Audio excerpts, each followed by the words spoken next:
Oke, baik Bu, langsung kita ke topik utama kita ya Bu. Ya. How do you do for living Bu? Jadi kalau saat ini saya diberi amanah oleh masyarakat menjadi masyarakat Gresik dan Lamongan untuk mewakili mereka di DPR RI.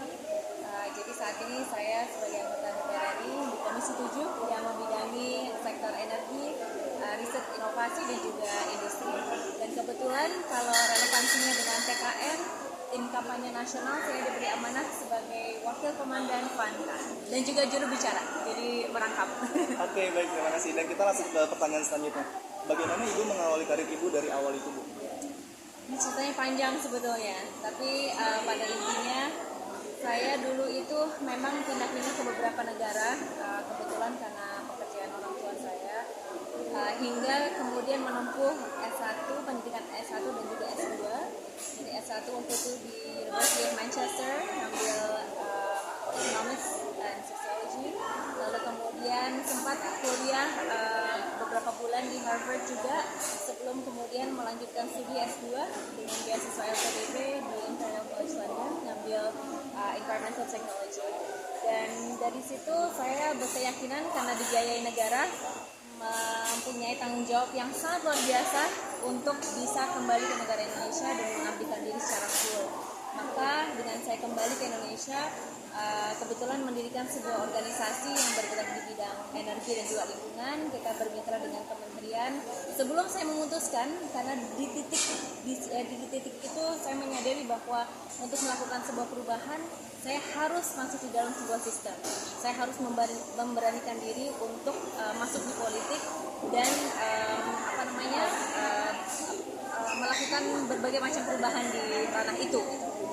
Yang akhirnya mengantarkan saya untuk kemudian terpilih sebagai anggota DPR RI. Jadi itu mungkin singkatnya ya Mas ya. Iya, banyak iya, sekali struggle dan banyak sekali tentu pengalaman yang ada di balik semua itu. Tapi saya bersyukur karena sekarang bisa mengaplikasikan segala knowledge yang saya dapat di luar sana gitu, untuk kemudian diaplikasikan untuk bangsa dengan tekad untuk menciptakan masa depan yang berkelanjutan.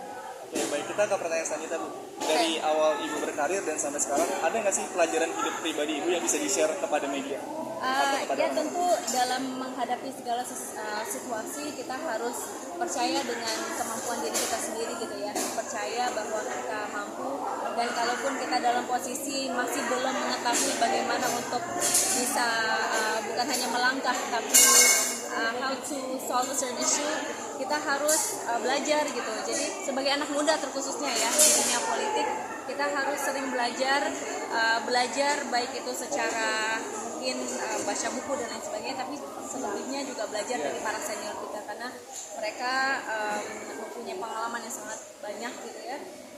Tapi di samping itu kita harus itu tadi gitu, mempunyai kepercayaan diri bahwa kita mampu dan memanfaatkan waktu yang diberikan sebagai kaum muda gitu ya untuk melakukan terobosan-terobosan yang ada. Kalau buat saya secara pribadi, saya ingin sekali melihat Indonesia bisa menggapai target Indonesia emasnya di tahun 2045. Saya melihat dengan potensi negara Indonesia untuk menjadi salah satu ekonomi terbesar di dunia, ini selalu saya gaungkan gitu ya, nomor 4 di tahun 2045, bonus demografi. Nah maka peran anak muda itu penting banget gitu. Jadi kalian di luar sana yang anak-anak muda, kalian mempunyai dan akan menekuni berbagai macam bidang, dan nggak ada yang benar, nggak ada yang salah. Pokoknya kalian harus tahu panggilan hidup kalian tuh apa dan maksimalkan kesempatan itu, dan ayolah kita berkolaborasi untuk menciptakan masa depan yang terbaik untuk bangsa negara Indonesia. Oke Bu, dan pertanyaan terakhir, ada nggak sih quotes atau kata-kata favorit Ibu yang sampai sekarang Ibu favoritkan dan bisa di-share ke orang-orang? Kalau quotes apa ya?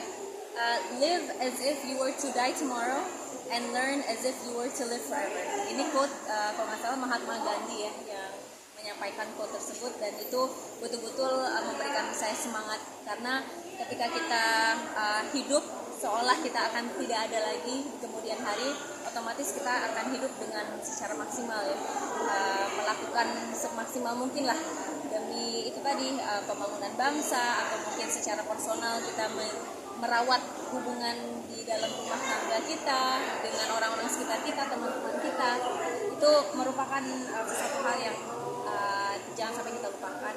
dan learn as if you want to live forever. Jadi pokoknya kita harus selalu menuntut ilmu. Ilmu itu nggak ada batasnya ya. Jadi walaupun kita sudah berumur pun kita harus tetap menggunakan kesempatan untuk belajar. Apa ke depan Bu? Untuk Prabowo. Ya, satu pertanyaan terakhir Oh Ibu. ya? Bagaimana cara Ibu menjaga kepercayaan anak-anak muda dan sekarang orang-orang sekarang? Ya alhamdulillah dengan membuktikan bahwa kita kerja. Jadi kalau di DPR RI itu setiap hari di DPR itu bagian dari sejarah gitu. Jadi kita harus berperan untuk mengukir sejarah tersebut dengan kita berpartisipasi, kita menggunakan hak suara kita menyuarakan apa yang menjadi keluh kesah masyarakat, dan kita menggunakan setiap detik di parlemen itu semaksimal mungkin gitu. Jadi dengan begitu, apalagi sekarang era sosial media ya, jadi kita selalu ceritakan semuanya di sosial media. Itu menjadi laporan kepada publik bahwa ini loh kinerja kita selama ini, dan mudah-mudahan itu justru yang meningkatkan rasa kepercayaan masyarakat terhadap saya. Oke, terima kasih banyak Bu udah bisa Thank masuk ke you. konten kita ya Bu. Thank you so much. Terima kasih, sukses.